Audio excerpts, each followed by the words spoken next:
வணக்கம் நண்பர்களே. இன்றைக்கி நம்ம ஒரு பழைய வரலாறு பற்றி ஒன்று பார்க்க போகிறோம்.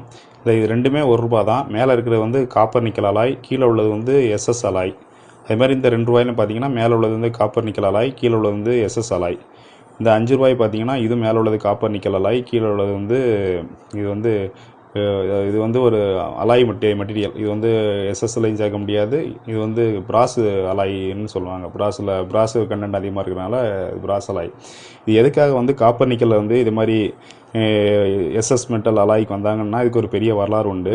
இப்போ இந்த ₹5 இருக்குது பார்த்தீங்களா, இதோட வேல்யூ வந்து நம்ம இந்தியாவில் வந்து ₹5. இந்த ₹5 கொடுத்து ₹5 பொருள் ஏதாவது வாங்கிக்கலாம்.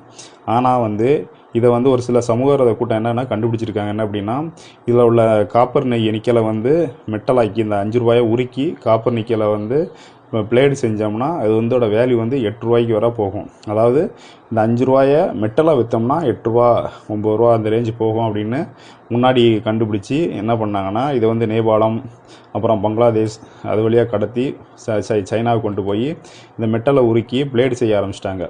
அதை கண்டுபிடிச்சி நம்ம கவர்மெண்ட் என்ன பண்ணாங்கன்னா, அது பிளேடு செய்யாத மாதிரி அதாவது இந்த நாணயத்தை உருக்குனா எந்த ஒரு பொருளும் செய்யாத மாதிரி இருக்குங்கிறதுக்காக இந்த பிராஸ் அலாய், அப்புறம் வந்து இந்த எஸ்எஸ் அலாய், அது மாதிரி உலகத்தில் வந்து நாணயங்கள் அச்சடித்து இப்போ வேற வெளியிட்டுக்கிட்டு இருக்காங்க.